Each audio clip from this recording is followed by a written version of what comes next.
We are towards the bottom. This is getting in circles over here. This is not yours. Um,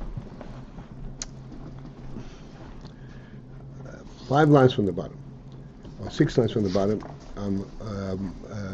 Mem Vov.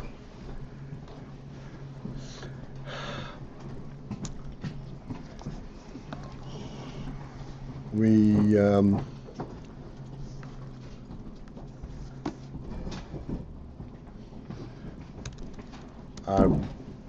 pointing out that all the Nivroim, the Malachim, and all the Nivroim, should they all have a shoyresh lamaylo,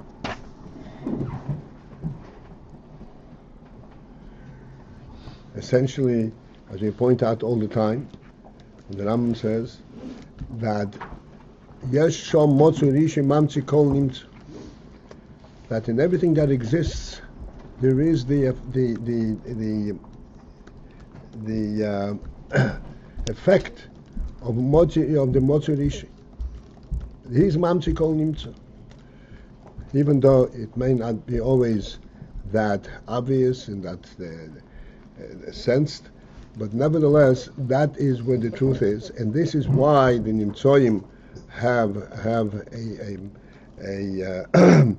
a profound presence, because of the fact that they have the influence of this Motzer Rishon. He's talking Motzer. He doesn't mention Motzer Rishon because Motzer Rishon is a very general statement. It means everything in specifically has a moker lamayla. Like you explained, as a tanagel. The rooster crows at a certain time, because that's the time that Malach Gabriel breaks the neshamis having a name.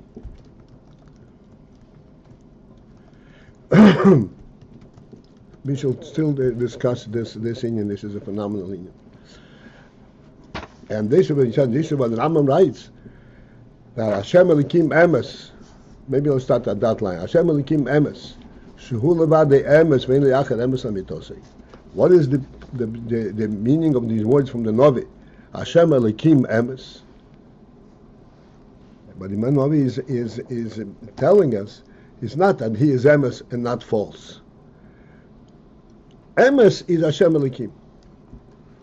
There's no other Emes on par with his Emes. Perhaps I'll stop for a moment and give us a certain glance on the word emes in this context, an absolute emes. Just very briefly, because whatever it's an endless discussion. There are 2 distinct words in English. There are 2 distinct words. There is truth and true. True is simply substantiating that a certain subject, a certain situation is true. There's an object there, and you are verifying that the object is true. The object may be true under certain circumstances. It's now morning. That's not a truth. That's true. Then there was they're hearing from truth. Truth is like a standalone reality. In Lashon HaKodesh, there isn't 2 different words, emes, but the word emes is used in 2 different implications, 2 different levels, as an adjective or as a noun. As a noun, that implies something completely different. It's called Lashon HaKodesh Shem HaTeir and Shem HaEtzem. Shem HaTeir is something which describes something else. Shem HaEtzem is saying that there is such a thing that of emes, which is a standalone reality. It doesn't have to entail and describe anything else. It's called Shem HaTeir, Shem HaEtzem. Hashem Elikim Emes, the term emes in the Shem HaEtzem sense applies exclusively to Hashem Elikim. Ein acher emes kemitos. This is what the Rambam explains here in clear words. And this is all discussed at length. The Sefer, the asterisk only refers to a missing word, Hamamorim. Sefer Amorim Reish Chavtes, Aposim Yikomecho Hanal. Explain okay. Nothing else is emes kamitose. And if there is an element of truth in there, it is only because it is representative of the emes aliki that is mislabish in it. But kol zeh, and this entire description is du lefi she'enon dover atzmi. It is because that all the creatures are not a dover atzmi, a self-sustaining element. And it does not contain, it does not stand for atzmi, kim ha'ora levad, only ha'ora. It could be a ha'ora of an atzmi, but it's a ha'ora. We have stopped many times discussing the principle of ha'ora. And eventually we'll catch on to this. And just briefly, the light that we experience, we said yesterday, the sun is an atzmi. The light that we experience is a ha'ora of the sun. What's meant a ha'ora? We experience a similar thing that the sun stands for. But we do not have the solar reality in this world. Light means that you're able to see things.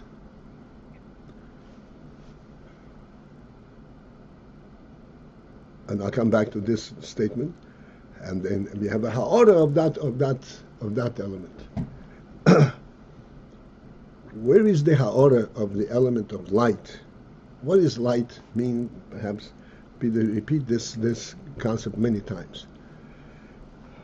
Light brings to us a very unique message.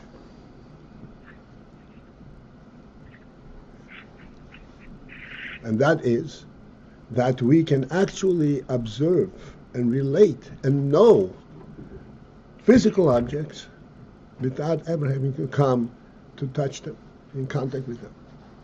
Physical object, by definition, this is what physical object is, that it stands for a physicality, tangibility.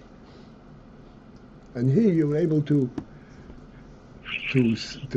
recognize the truth or the presence of a tangible element that is limited to tangibility, you would think, and yet you see it without coming in contact with it.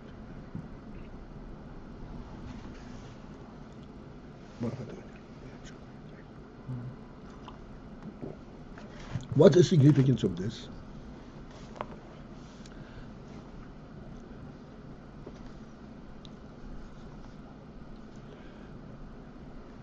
Tangibility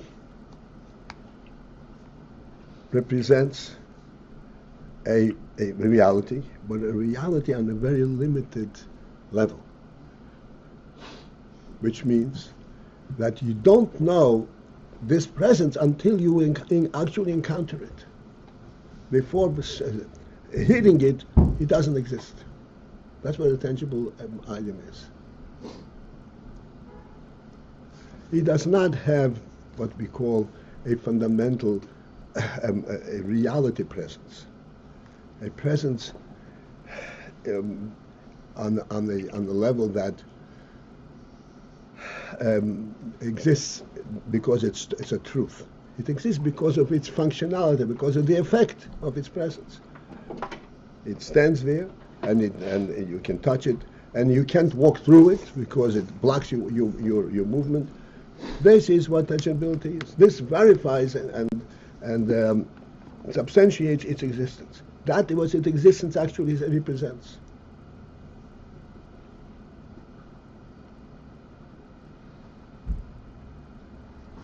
Let us give us a very simple grasp on this opinion.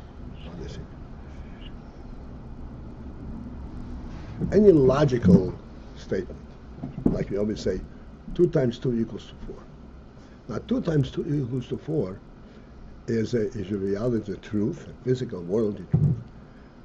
That is true whether or not you know it, whether or not you ever knew it. This is just reality in the world. You get to know it, so you get to know it. But it doesn't become present, even to you, when you encounter it, when you found out about it. Whereas a physical item becomes present when you encounter it. What?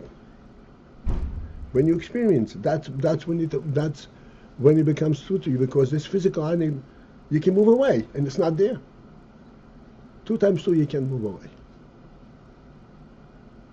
It's everywhere, whether you realize it. So when you realize it, it's not because you encountered it, but because you realize it wherever you are. You realize that this is the fact, the concept. The presence of the table, yes, it's true, but it is a very relatively true.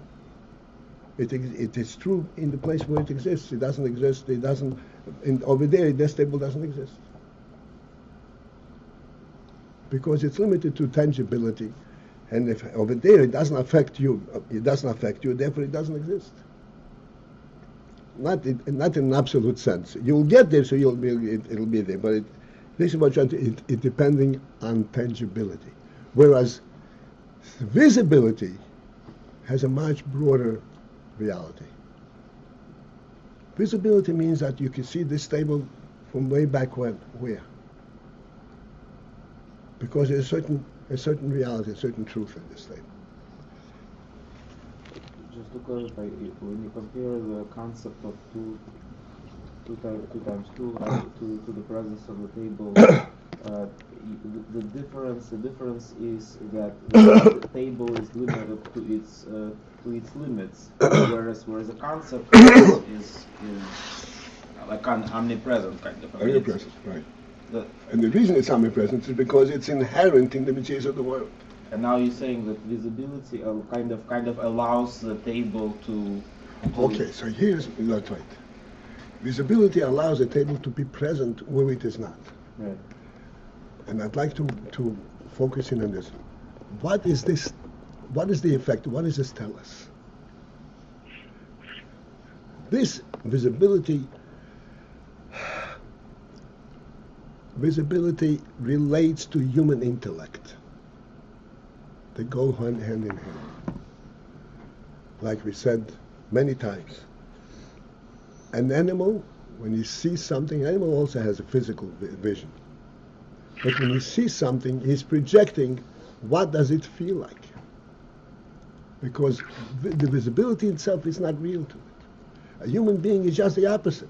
When he encounters something in the dark, he projects what does it look like. Because a human being in his intellect, he projects the reality of it. Not what it feels like. Because that shows that the human being sees with his intellect. The eye only tells him there's something here to see. But it's his intellect that tells him, that relates to this visibility. Take this just a step further. What this does for us is it exposes us to a sense of the truth of the existence of the physical world, that the physical world is essentially a godly creation. There is truth to it, even though we only encounter it by touch. But really, it has godly creation. This is why you could see it with your mind's eye, just like you see 2 times 2 equals to 4. There's much to speak about this.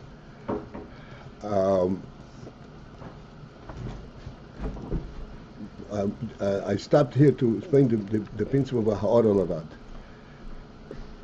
Ha'or levad means, like just in the case of, I said from light. Light has the effect of of what of the effect of the truth of the godly truth. Not it does not represent the godly truth itself.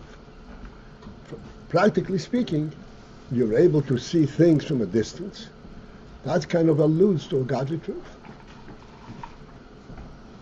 You understand? To a reality. Because if you see things and you can relate to things without it having any effect on you, which means you see them not by their effect, not by their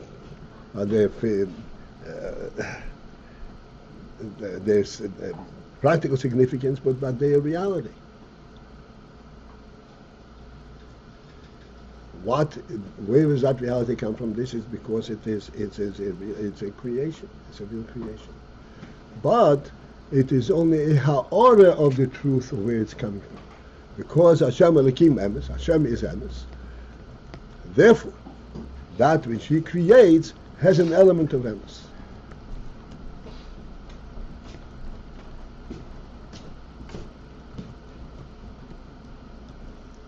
So in brief, this is concept of ha'ora.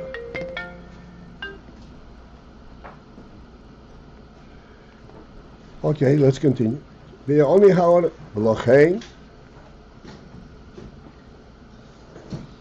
and thus, therefore, alidei gilui oyer elyon yoser, by revealing an oyer elyon yoser mehakotsu, when an oyer elyon, a higher oyer, is revealed upon them, yoser mehakotsu, beyond that which is allotted for them. Allotted for them means, yes, they have an oyer elyon. Like we say, you see a physical alien, do you see it? This is an oyer elyon. This is not tangibility, this is visibility. This is much more spiritual, much more real. But it is not yoser mehakotsu. It is what is permitted to see. You still see the physical item, but you see it rather than being limited to touch. But if there would be a gilui oyer elyon yoser mehakotsu, beyond that which is allotted for them, mizbatin mimtziusom, they would then cease to exist.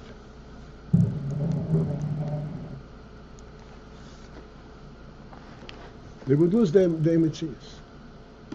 The whole mitzias of the creatures of the physical world, for example, exists only when there is only ha'ora of the koyach haboirei, not the essential reality.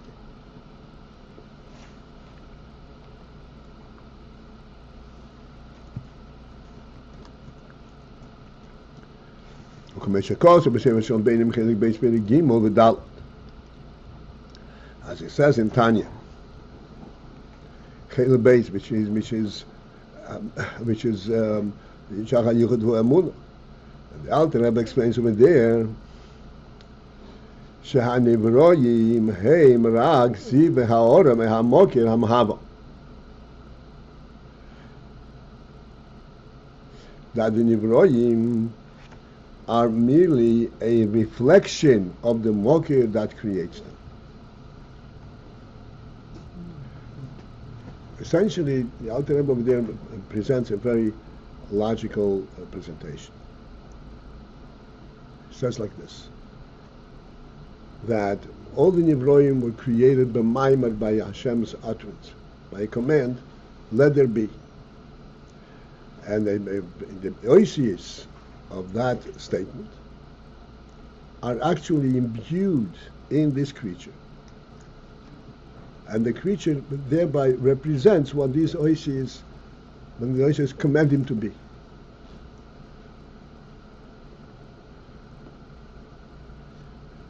And it is continually being recreated by these oisius, the godly oisius.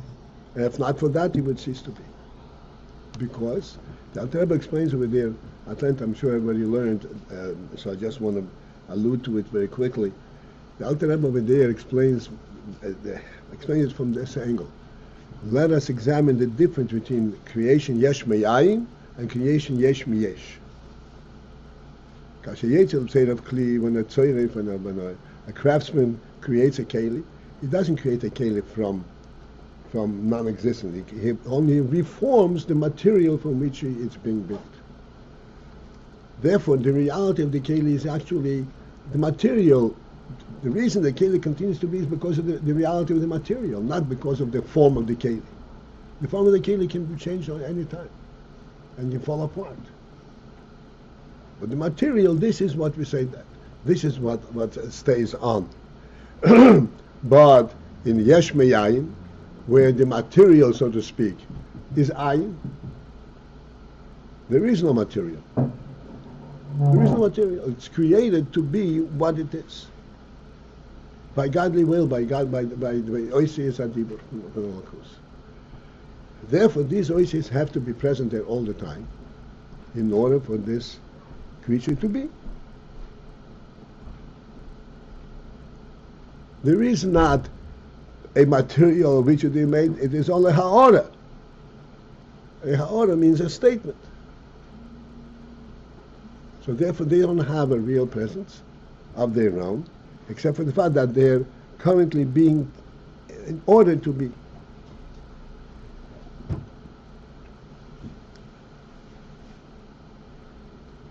And then further the Alter Rebbe explains, V'loi shehein guv ha'ora, and now that the creatures are actually the guv ha'ora, the ha'ora itself, kiyim b'chinas ha'ora, the ha'ora. The ha'ora of the ha'ora. Very quickly,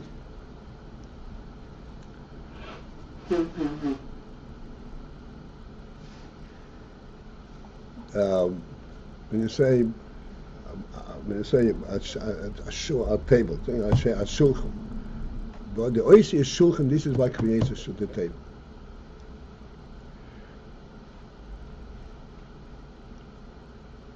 But it is not the oisis themselves. It is their conjugation. But the oisis form, the word that the oisis form.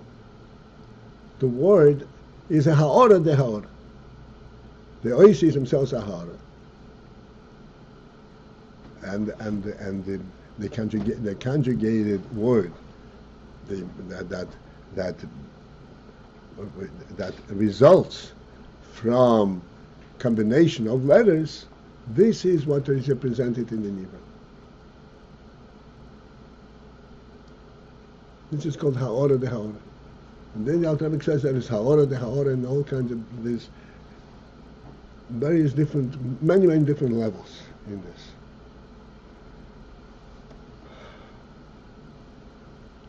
All the way the Alter Rebbe explains, just as we're talking, that there are creatures that are directly referred to in the Aseret and in Asar Mamoris, such as the sun, the moon, the earth, and the stars. So these have a higher force in creation in their presence. Then there are lower creatures, all the way to the point where there are creatures that do not have a real presence, like the creatures I mentioned lately in Halacha, creatures that are not life forms, so to speak, that do not have a real life element. They the result of, the Gemara says, from sweat. They created from sweat. There is no real life element. However that happens, this is the Meibushan's secret. But the point is, this is they don't, and they are not created, born from a zivug of a zocher and a kevan, zivug of a male and female. They come from certain low state of being, from the rotten apple comes out an emetzius of a creature. This is also part of the creation, but this is ha'ora de ha'ora de ha'ora de ha'ora of the initial life.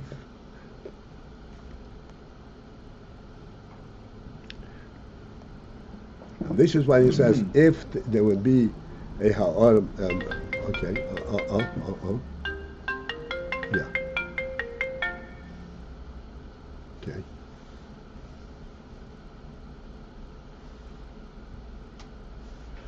Also, the Nifroim are not only the ha'ora, but they're not even the ha'ora itself. They say ha'ora de ha'ora.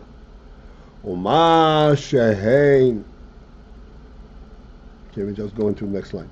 Oma shehein bebchinas mehuz dovod. The fact that the Nifroim are nevertheless in the state of a mehuz dovod. They have an independent presence.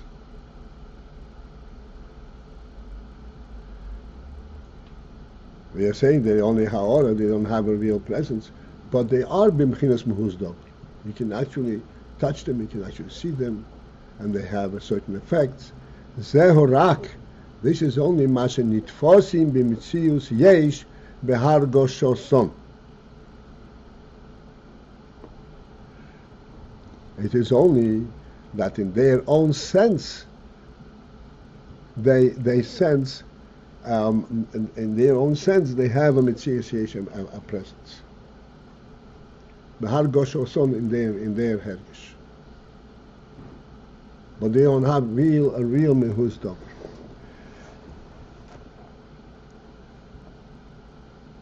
Just very briefly, and perhaps we'll have a chance to discuss it more at length.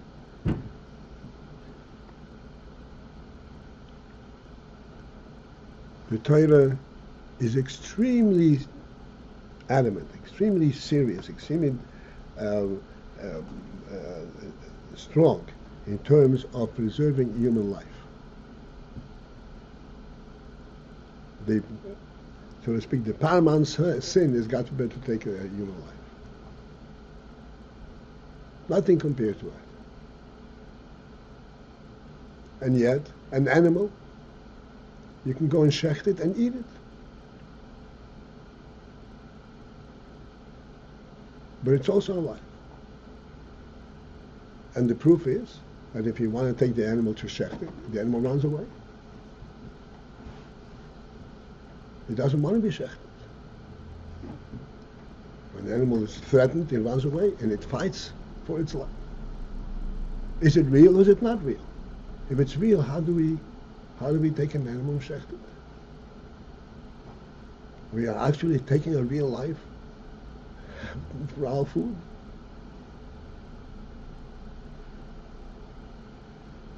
So this is essentially, the answer to this is essentially contained in these words. Behar Gosho Son, in their sense of themselves, they need to be b'mitzius. They need to be b'mitzius. I want to tell you a little painful story.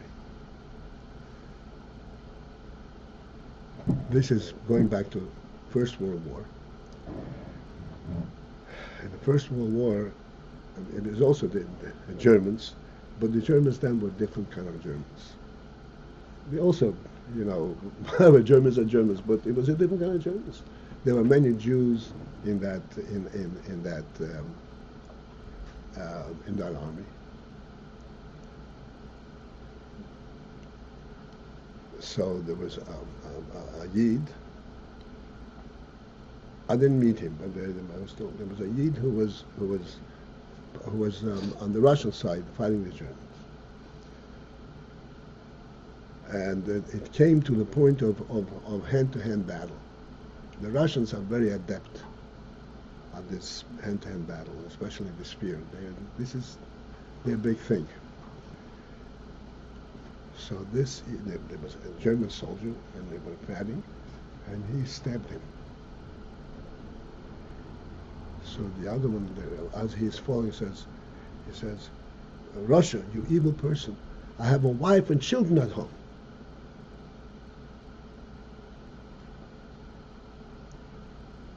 And this Yid heard it, and it struck him like that. He never came to himself. It's a kind of, it took away peace of mind from him for life.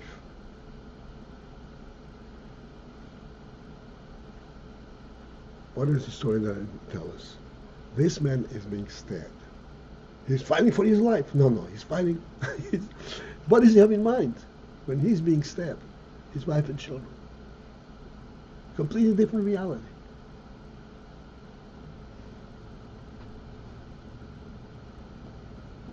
Can you project even a kosher animal being concerned when he's being shechted, what's going to be with my young? He has his own presence. Doesn't have a broader presence. His need for begashmius, so therefore he feels it. But it's not a reality in the real sense of the word, as it is lahavla by a human being. This is it for this morning.